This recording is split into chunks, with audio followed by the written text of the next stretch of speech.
Hello everyone, and for today's video I'm going to be talking about the 2020 movie Emma. And I just love this movie so much. I love the aesthetics, I love the costumes, and I've watched some YouTube analysis videos on the costumes, and these costumes are pretty historically accurate. Because this is set. A little background story. Emma is written by Jane Austen and it's set during the Regency period. And the time is late 17th century, like mid 18th century. Google says it's from 1810 to like 1830, and during this time the social rules were very rigid. How people dressed, and like if you were going to be in society you had to follow a bunch of these rules. Women didn't have much of a choice. They had to be married if they wanted to be able to live a comfortable life, all that good stuff. So this is set during this time, and Emma is about this girl named Emma, played by Anya Taylor-Joy. And Emma is, right in the book and even in the movie, is described as being rich, handsome, clever. Really didn't have to go through anything for 21 years of life. But her main downfall is her vanity, which I disagree. I believe more so she acts out of loneliness and being in control. She tries to play matchmaker, and that causes difficulties for her. And at the beginning, and this is part one, so I'll do, since it's not a long movie, but it's pretty lengthy, so this is part one. So at the beginning of the story, Emma is sad because her governess is leaving, and she kind of, I believe, acted like a buffer between her and her father, because her father is kind of a hypochondriac and doesn't really, I believe Emma and her father don't really communicate well. Like, they get along fine, but excuse me. But I believe the governess acted like a buffer between them, so her leaving really causes Emma to be sad. I could not last in Regency period. I would be exiled. If I was in the Regency period, I couldn't survive because of all, they had to wear so many layers. I'd be hot as hell. What am I gonna do with a apple? I'd be sweating big time, and I'm not a lady. But anywho, so yeah, she said that her governess is leaving, but Emma finds a new friend, Harriet Smith, and Harriet backs around her. She's played by Mia Goth. I love Mia Goth's look.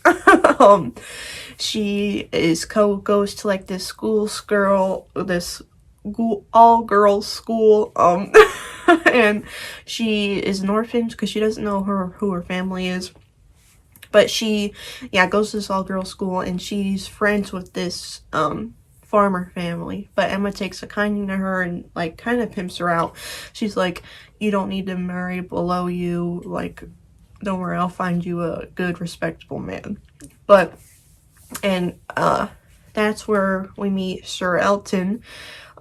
He's the priest at Highbury. That is where Emma's from, this little village or town, Highbury, and Sir Elton's the priest, and Emma's like, Harriet, we should get you matched up. And meanwhile this is happening, Emma's other friend, Mr. Knightley, show me a man with thick mutton chops and those coats, I swoon. Riding horseback, I mean, come on. Mr. Knightley's kind of the moral, conscious. He's like, Emma, you shouldn't be meddling in people's lives like this. And I believe he sees Emma for who she truly is. Because Emma's the cat's meow, the big shit in Highbury. Miss Woodhouse. Morning. So a lot of people brown nose or try to be her friend. But Mr. Knightley takes her down a couple notches. And I don't believe in a malicious way, but like he's like, come on, you can't be acting like this, being matchmaker. But I'm just like, whatever. So she tries to hook up Harriet with Sir Elton, who's played by Josh O'Connor, which he is so handsome. But he plays the dweebiest guys, like the dweebiest guys, because he played Prince Charles, dweeb. He's playing this guy, dweeb. But he was also in God's Own Country, which is such a good film.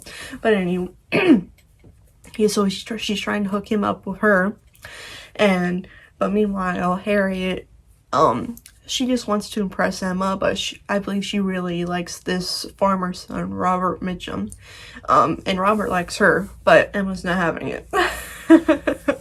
and then also Emma's governess is married to this prominent guy, and this guy's son, his name is eluding me right now.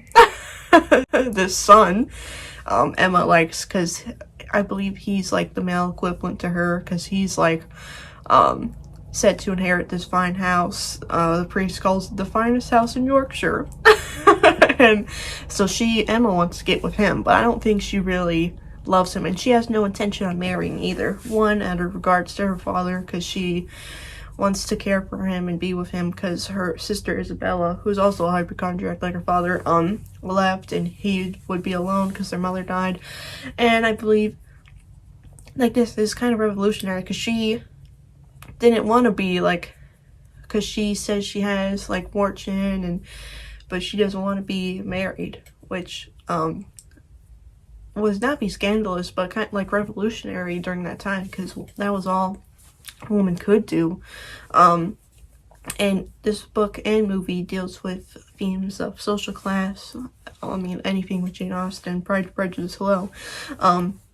But it deals with women's confinement, because they can only do certain things.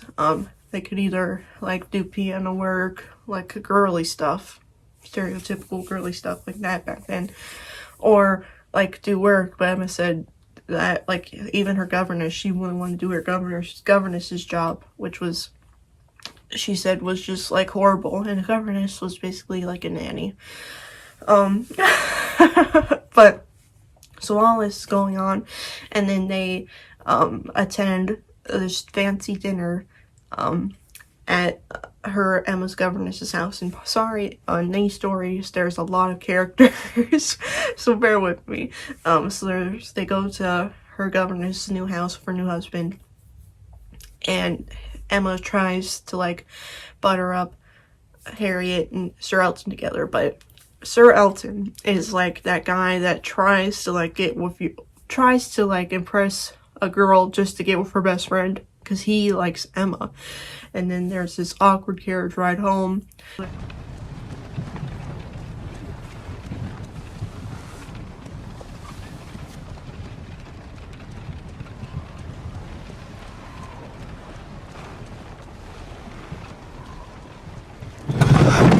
Mr. Elton!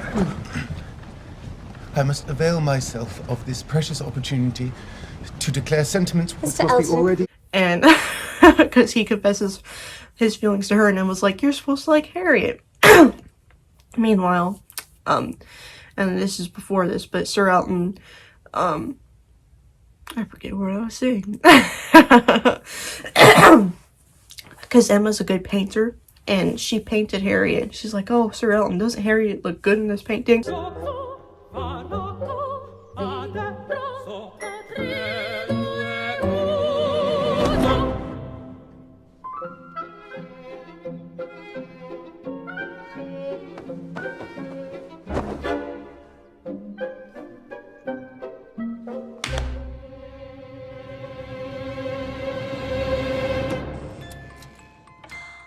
He's like, yes, I'll have it framed. Meanwhile, he was just doing that to appease Emma. So this whole time he likes Emma. So Emma's plan is falling, just like Mr. Knightley said. So that's where part 1 leaves. The Regency era is so interesting. It's getting more, well, I believe it's always been like, not trend, but talked about, because Bridgerton, Jane Austen, stuff like that. And this movie's so aesthetically pleasing, and the costumes are so historically accurate. The Regency dresses were like skirt, and then like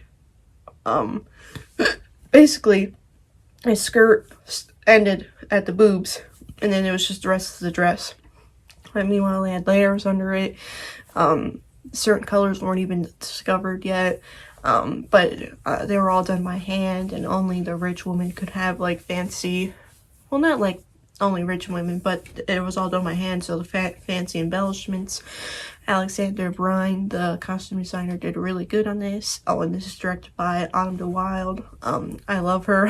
I feel like she just took this story, made it like stuck true to its root, but made it fresh, which is a very balancing act in my opinion. But thank you very much for watching, and hope everyone's staying safe in the height of all this political stuff going on. And this YouTube channel supports Black Lives Matter. Yesterday was just a disgrace, but not surprised, because white people can get away with anything and there's no consequences. But yeah, I hope everyone's staying safe, and thank you very much for watching.